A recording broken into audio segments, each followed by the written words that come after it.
Ladies and gentlemen, when an episode of the Night Gallery was put together, there was always an interesting piece of artwork to go with it. Now, you're going to see this in this podcast. One of the most chilling pieces ever commissioned for the NBC program. It's for an episode that was very chilling and still never leave you ever.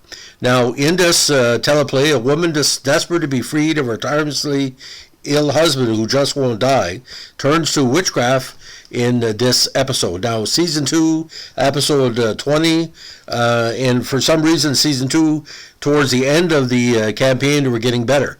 Aired on, obviously, 2 days after Valentine's, February 1672. Teleplay was by the great Jack Laird, who was showrunner. Story by Rennie Morris, directed by Daniel Haller. Lois Nettleton as Morag, John Saxon as Ianto, Royal Dano was Owen, and Peggy Webber as the Old Crone. Now, this has a big connection to old Irish and British folktales. Now, this one, on a stormy night in Ireland, perhaps in the late 19th century, maybe 1870, horses and sheep stir inside a barn where inside in a hayloft, two lovers are having a tryst. Morag and Ianto are enjoying some furtive time together. Morag is married and her husband Owen is deathly ill and has been so for some time. They both wish the inevitable would occur soon so that they may be allowed to be together and not just covertly. Now Morag returns home and her bedridden husband is awake, waiting for her, missing her. Nettleton does a fine job of conveying the guilt she feels at having come from her lover and also the revulsion she feels for her diseased husband, who seems to only draw what feeble strength he has from his feelings of love for her. He insists upon a kiss, and we can imagine how icky it must be to be kissed by his deathly diseased lips, according to David Jewell, his Night Gallery broadcast.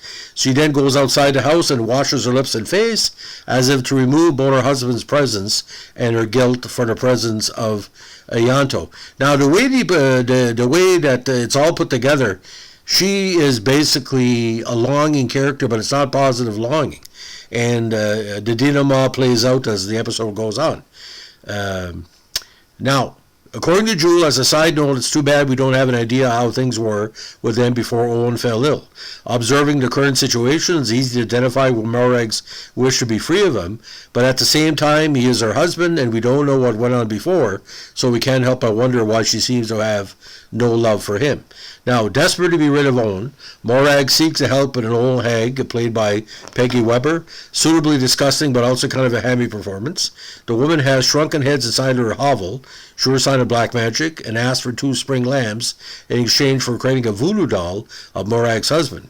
She insists that the likeness must be exact, and at that point I was suspecting that the doll would instead be the likeness of Ianto, according to Jewell. At home with the doll, Morag covers it and Owen says he's now blind. Then the doll moves inside the bag she's put it in. A very creepy scene. Now the fire beckons and Morag is torn. She tosses the doll into flames and Owen begins a long screaming jag.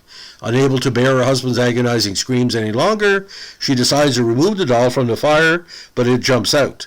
She catches it and covers the doll in a blanket and runs with it outside, and she comes to a deep quarry into which she tosses the doll. Now, according to Scott Skelton's book on Night Gallery, the reason why it didn't burn is because it was made from wood that could not burn. Now, when she returns home, she checks in on Owen and sees a charred lump on the bedroom floor with steam rising from it. Ianto arrives, having heard a disturbance. He looks inside the bedroom and recalls in horror, "My God, what have you done to him?" She says she did it for him, but Ianto is still appalled. Ianto says the doll must be burned completely or the witchcraft will not be completely finished. He runs off to find the doll and she follows him. They get separated and she hears Ianto shout, "Morag, I'm here." She comes to the edge of the quarry where she herself falls in. The camera pans down and we hear the chilling final words, "Morag, how could I ever leave you?" Overall, Jewell said it's a solid chiller with a very strong performance from Nettleton and probably series producer Jack Laird's best script. Finally, he skewed the jokes and wrote well-adapted a straight horror story and turns out to be a good one. Now, this episode, kind of ironic to have it on February 16th, but these 3 and 4 star episodes of Night Gallery very prominent towards the end of the second season, and backed up to their Anthony Moore McBain's a very, very strong, one of the strongest hour-long segments of Night Gallery, because both productions were really good. And the fact is, using a voodoo doll, but not in a way that's intended, is quite interesting, because the simple voodoo doll, putting, the needles in and the pricks, but here it's almost like the essence of the character is in the wood. But all in all, ladies and gentlemen, the special effects for this episode were quite strong. Lois Nettleton, very underrated actress. But John Saxon, my God, anything he's in is going to be interesting. So just for John Saxon in this episode alone, 2 stars. My only regret, the Night Gallery, he didn't appear in more episodes. He'd been very good for the John Colicos character in the first season, the Survivor episode with the boat captain, or the person was going from debt boat to debt boat, and probably he would have really brought the level of the waiting room up to a 5 out of 5 or 4 out of 4, because the only problem with the waiting room, one of the gunfighters wasn't a very good actor, and Saxon was there. Saxon, probably one of the most underrated actors of all time. Enter the Dragon, Canadian movies. The Cronenberg movie he did about drag racing is quite interesting. Check it out. So again, John Saxon, 2 stars, Lois Nettleton, another star, and you might as well give a half a star for the very creepy voodoo doll. So let's give it 3.5 out of 4. Anyway, ladies and gentlemen, if you like what we're doing here, give us a like, comment, subscribe, or share, and don't forget, be careful on the roads this weekend in the Maritimes and Eastern Canada. A little bit slippery. Thanks for listening. Bye.